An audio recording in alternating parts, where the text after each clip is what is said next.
Il y a une autre cause dans l'auto-sabotage, il y a le fait qu'on pense ne pas le mériter, mais il y a aussi le fait qu'on peut penser que c'est dangereux. Ça peut créer une insécurité, en fait, trop de bonnes choses, des choses trop heureuses, trop joyeuses, ça peut amener une insécurité.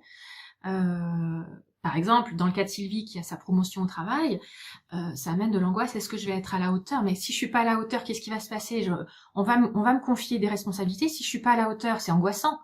Et si j'échoue face aux autres, qu'est-ce qui va se passer? Si j'arrive pas à manager mon équipe, si j'ai une conférence, on me demande d'animer une conférence, mais je me sens pas du tout rassurée de parler face à ce public. Et si j'échoue, si je suis mauvaise, si je suis pas à la hauteur, catastrophe. Vous voyez, la source de l'auto-sabotage, ça peut être aussi une angoisse. On va se trouver en position d'insécurité et donc du coup, pour se rassurer, on va évacuer la situation source de stress, refuser le poste, refuser la proposition et revenir à notre niveau habituel. Vous voyez, on va se replier dans sa carapace. On va retourner à l'abri dans la sécurité. Mais du coup, on n'avance pas. Vous voyez, on me fait on me fait une promotion, mais je la refuse. Je reste à mon niveau. Je suis rassurée, mais je suis un petit peu frustrée dans l'insatisfaction parce que, au fond de moi, je pense que je vaux mieux, je pense que je peux faire mieux, je pense que j'ai d'autres compétences à mettre en avant. Mais quand on me les propose, j'ai peur.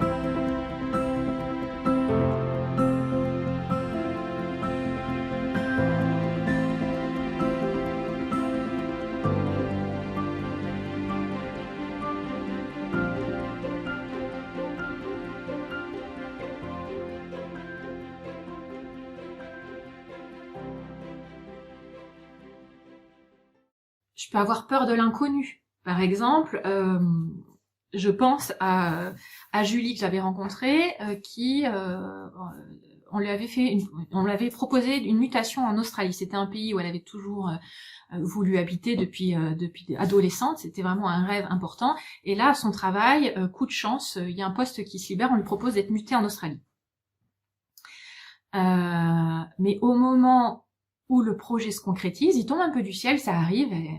Du coup, elle a pas vraiment eu le temps de se préparer, ça la déborde un petit peu émotionnellement. Et à ce moment-là, il y a des angoisses qui viennent et qui montent, qui sont des angoisses face à l'inconnu. C'est-à-dire, elle va avoir des pensées qui vont se mettre à tourner. Elle va dire, est-ce que je vais me plaire? Mais est-ce que je vais vraiment m'y plaire? Est-ce que c'est pas une erreur? Est-ce que je vais savoir m'adapter à cette nouvelle culture?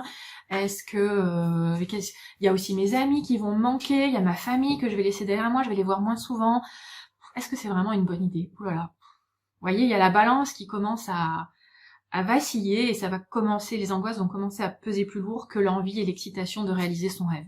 Et donc, à nouveau, on se retrouve dans une configuration où Julie, elle va refuser cette promotion et rester dans la sécurité, mais aussi, du coup, dans la frustration, dans la non-réalisation d'elle-même, dans le non-accomplissement de son potentiel et de sa personnalité.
L'insécurité qui peut se réveiller, ça peut être aussi une peur de la réaction des autres. Et c'est très souvent le cas. C'est-à-dire que quand il y a trop de bonnes choses, ou qu'il y a quelque chose de particulièrement positif qui nous arrive, on peut être extrêmement angoissé par la réaction des autres qu'on imagine.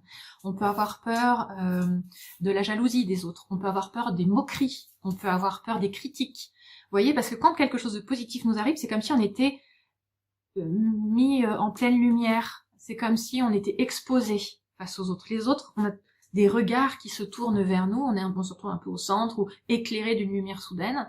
Et tout d'un coup, on peut se mettre à avoir des angoisses et avoir très très peur de la réaction des autres, parce qu'on est insécurisé, on manque de confiance en soi, et du coup, on va avoir peur des critiques, des jalousies, des moqueries, etc. Et ça, c'est aussi une source d'auto-sabotage, parce que du coup, on va chercher à revenir en sécurité dans sa carapace. Et si vraiment vous voulez en savoir plus sur la carapace, sur le blog Objectif Nouvelle Vie, j'avais écrit un article qui parle de la carapace et que j'avais appelé « Qu'est-ce que le complexe de la tortue ?» Donc vous pouvez aller voir, je vais vous mettre un lien dans la vidéo ou sous le descriptif pour aller vers l'article « Qu'est-ce que le complexe de la tortue ?» dans lequel j'explique pourquoi j'ai choisi cette image de la tortue et pourquoi quand on s'auto-sabote, on a tendance à se replier à l'abri de sa carapace.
Donc, on a vu que la source des autosabotages, c'est une mauvaise estime de soi et la pensée que finalement on ne mérite pas vraiment trop de bonnes choses. C'est l'insécurité, ça peut être aussi l'insécurité qui peut être réveillée par des opportunités qui arrivent, des propositions qui arrivent, mais qui finalement nous font peur et qui peuvent nous amener à nous replier dans notre carapace. Et le troisième élément important, ce sont ce que j'appelle les loyautés inconscientes. C'est-à-dire qu'il y a une petite voix au fond de nous qui va nous dire qu'on n'a pas le droit d'être trop heureux, de réussir, ou de dépasser quelqu'un d'autre. Et ça, c'est un autre aspect important, et je vais vous l'expliquer un petit peu plus en détail.